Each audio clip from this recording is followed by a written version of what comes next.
Tell me I'm not the only one who didn't know that Snooki was adopted. Now, obviously, I know that now, but it took many years. When I first saw Jersey Shore, I had no idea. I thought she was one of the Italian cast members like everybody else, and I must have missed those episodes where they talked about her being adopted into an Italian family. And it's funny because I missed the episodes in my life where my family forgot to tell me that I was also adopted from a Latin American country into an Italian American family. And so, like, it just makes sense why Snooki and it just makes sense why I felt so connected to Snooki growing up. Now, I've never been like a super diehard reality TV fan, so I've only caught a few episodes of this and other shows here and there until Love is Blind. But I felt this kinship to Snooki because all the kids in school growing up in the early 2000s, they called me Snooki because I was short, brown, and I wore a poof because that was the style back then. I didn't realize it at the time, but Snooki was my first racial mirror, and that played a pivotal role because I got to see someone who looked like me on the big screen. And so when I saw that she was doing a pop-up in New Jersey for one of her new shops, I asked my friend Allie to go with me because we had been friends for a long time but not met in person. So this was the perfect opportunity. We got to go down there. I never expected that she was going to ask me and Allie to stay after to talk to her before the next pop-up slot. But we hung around. There were like mimosas and like little charcuterie things on the go. And then like they sold clothes there, basically. Me and Allie got matching shades. And we were able to talk to Snooki, I'd say like for about 10 minutes afterwards. It would have been longer because she was like really into the conversation too. At that point, the assistant came over like 3 times and was like, you have to go, you're really, really late. And I felt really bad because she was on a time crunch apparently, but once you get adoptees talking about reunion with our birth family, we can't shut up. She disclosed a little bit of what she said in the video that I posted, and mostly just like about her uncertainty with reunion and how complicated it is. And I just really appreciate her willingness to share that publicly. We don't really get to see the middle ground, which is what most of us experience. Like, we experience ups and downs in our reunion, just like we can experience ups and downs in our adoptive families. So it's really, really nice to see that representation. And okay, to be honest, the conversation with Snooki was pretty chill.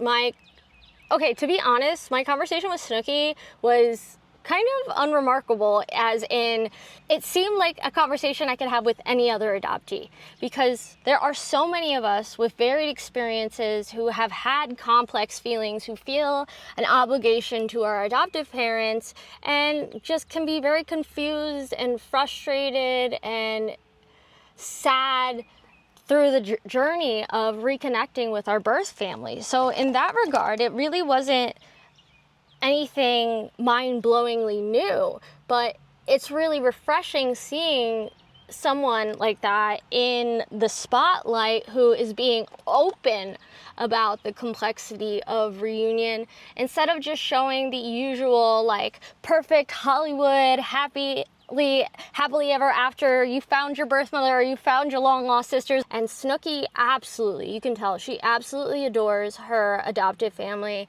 And she's a mom of several kids, yet she's still struggling with the guilt of connecting with her birth family and feeling a sense of obligation to her adoptive family and feeling responsible for her parents' reactions to her talking to her birth family. And Snooki is in her late 30s. She has several kids.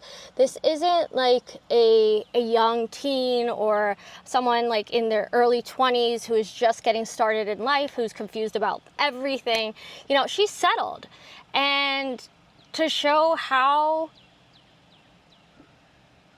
and reunion can be, even just hearing your birth mother's voice for the first time is a very huge moment.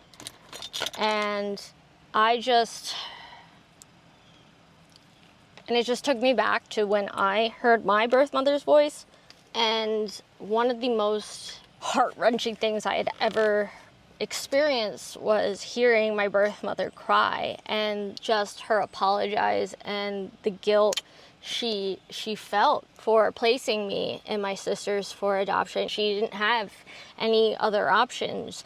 And that doesn't mean adoption is perfect, but once you understand the history of international adoption, you can open your eyes to the struggles that many of the birth mothers and birth parents faced, especially in countries like Colombia back in the 90s, where abortion wasn't legalized.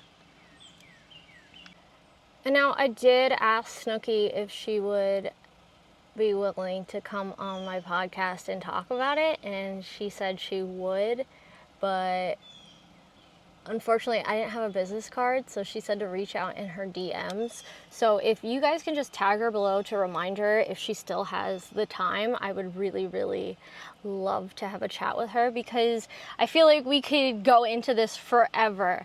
And I can even ask Allie to come back on too. And I can even ask my friend Allie to come too, because we all were really connecting with our different experiences in reunion with our birth family. Allie was adopted from Brazil, Snooki was adopted from Chile, and I was adopted from Colombia. And I just don't think there's a lot of representation for Latino adoptees. We see a lot of Black adoptees in domestic adoptions. We see a lot of adoptions from foster care. We see international adoptions from Korea and China. But when it comes to Latin America, I haven't really met many Latin American adoptees except for like going to adoption conferences. So I think this would be like a really great opportunity to have that representation for other adoptees who are out there and not able to travel, not able to go to conferences and everything. So if you still want to chat, let me know.